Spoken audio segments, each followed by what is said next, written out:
everyone, and welcome back. So today we're going to talk about how to take your power back. So sometimes, whenever you go through a heartache or you work for something and you want something and it doesn't come to you, your ego takes a big hit and then you tend to get down and depressed and your life kind of spirals out of place and things go downhill from there. So today I'm going to talk about some ways that you can sort of get out of that place, start working on yourself and start to feel better. Now, all of these things have worked for me personally. Just to kind of give you a little bit of background, I went through probably the toughest point in my life thus far, in my late 20s, where I had no job, my school wasn't coming through, and I had been dumped out of probably the longest term relationship I had, and it was pretty bad. I was incredibly depressed to the point where I lost my appetite, and it was just really, really bad. And if I can get out, so can you. These are some of the things that I do instantly now whenever I start to feel down.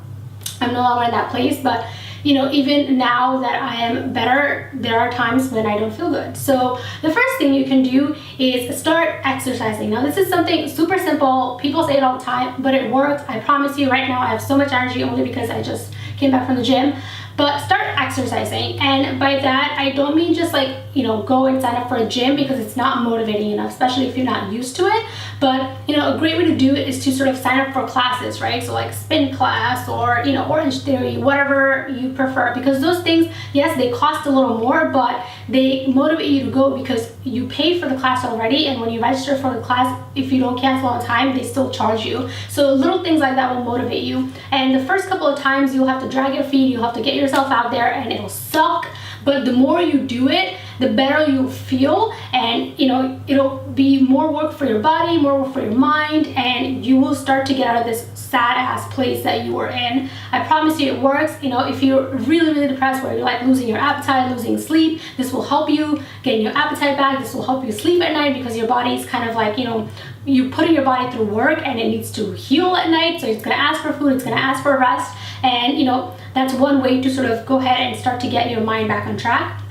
The second one is to travel, and just pick your stuff, and if you can, go ahead and travel solo. This gives you so much self-confidence, because at first it's a little scary. You don't know where you're going, you don't know what you're doing, but the more you put yourself out there and get out of your comfort zone, it'll feel better, and people will start to notice that about you, right? And if you go through a breakup or something like that, I promise you this is one of those things that brings people back. You don't even want them back, but that, just focus on yourself. It doesn't have to be abroad, far, because I get it, not everybody has the funds. But one of the times when I had one of these down times, I literally just got in the car and threw some clothes in there, called up my friends who were a couple of states away, and I was like, hey, I'm coming through for the long weekend, do you mind? They're like, no, totally, crash on the couch.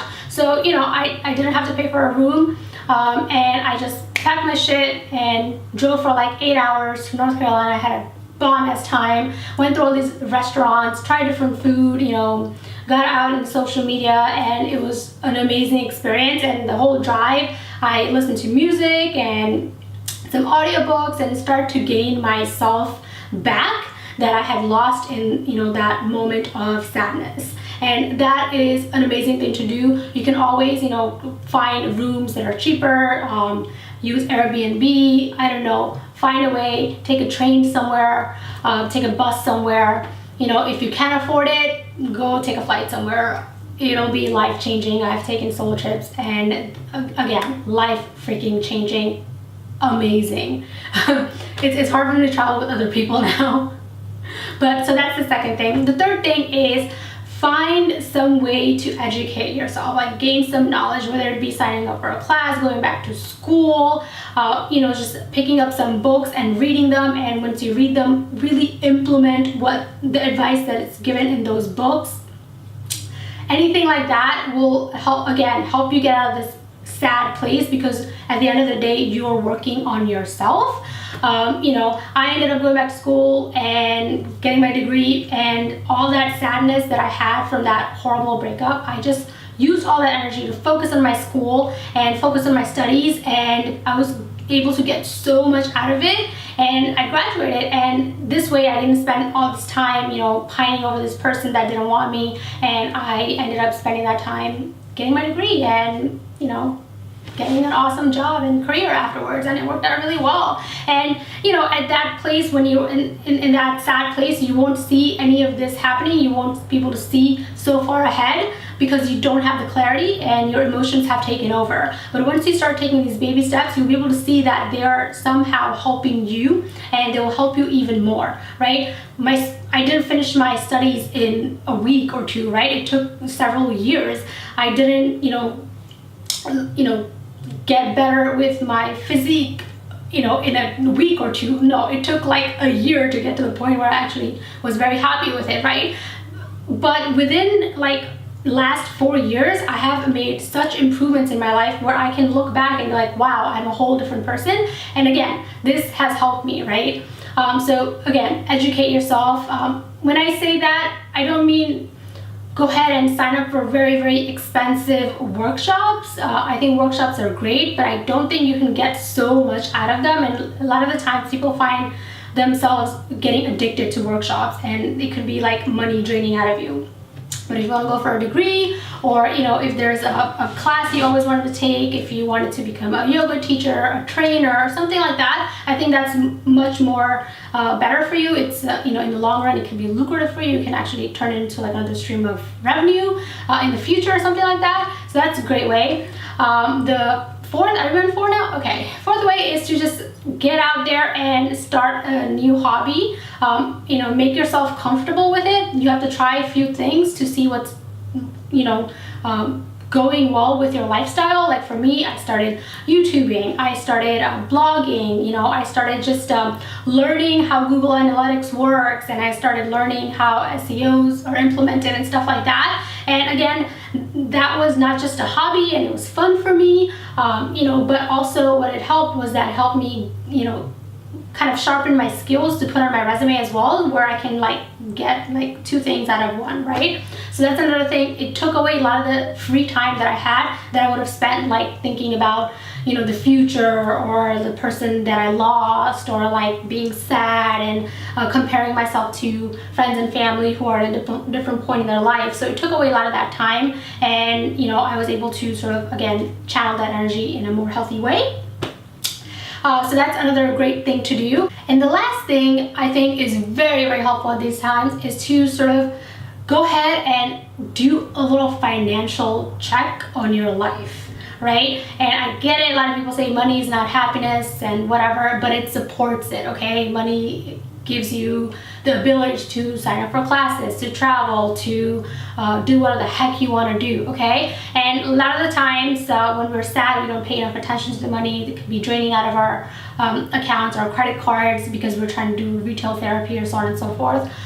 So do a huge money check, right? And form a budget and a plan, and that'll give you confidence on where you stand in life as far as your finances go. This is something that not many people think about, but finances are a huge part of your life, and people don't pay that much attention to it, right? And I think financial, you know, independence is like freedom, and it prevents you from being codependent on someone else. So this time when the relationship breaks, when you don't get your you know, career boost or the promotion or whatever, it won't affect you as much if you are in a really good financial standing where you know what your worth is and where you're headed and how much you're going to have in a certain amount of years, right?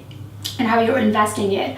Whether if you don't have this foundation, then any sort of hit will kind of feel worse than it is, right? You lose that partnership, you're gonna be like, oh my God, I'm gonna be alone forever. Like, you know, like, what am I gonna do? My whole life was surrounded around this person. Or, you know, you don't get that career boost or that promotion. You think that all of a sudden life is over. You needed that income to get to where you want to be. But in reality, you just need to have a really good financial plan to, you know, have a healthy financial life. Did I say that too many times? But you know what I mean. It'll give you that confidence that you need. So these 5 things are really, really helpful if you're in a down place. And I hope that this video helps some of you out there.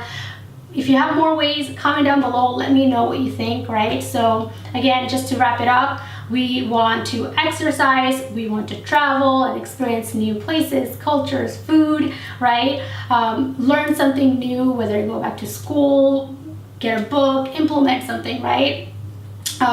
Go ahead and get a new hobby that's going to bring you excitement and happiness and going to encourage you to sort of get better in your life and use up that free time so you can use your time wisely. And then get a really, really good financial plan in place where, you know, a couple of years down the line, if something happens, you're like, you know what, I got this, okay? So thank you very much for watching, guys, and I'll see you in next time later. Goodbye for now.